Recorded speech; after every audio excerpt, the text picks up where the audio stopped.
the business side of it just kind of evolves because my daddy was always looking for ways to monetize whatever he was doing.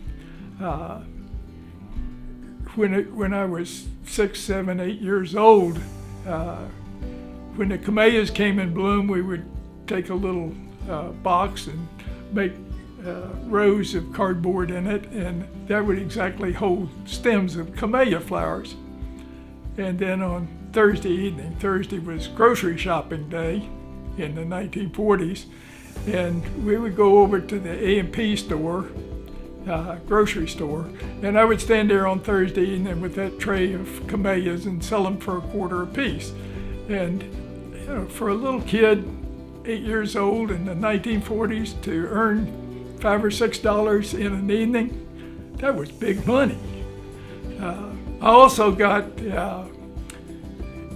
any sale of the little Johnny Jump Ups that would volunteer in the garden. Customers would come in and they'd want one, and if I dug it, then I got the nickel for it. And the Cokes were a nickel, so I was happy. And that kind of began the whole business thing.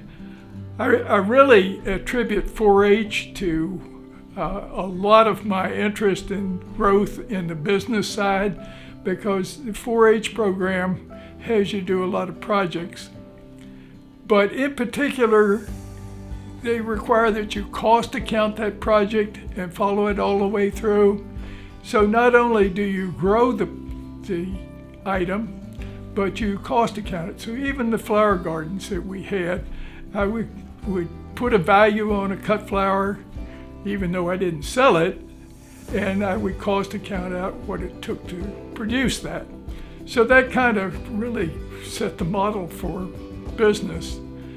That coupled with the family always sitting around in the evening talking about what went on in the business that day, or my mother did all of the accounting, so we were all involved in the accounting.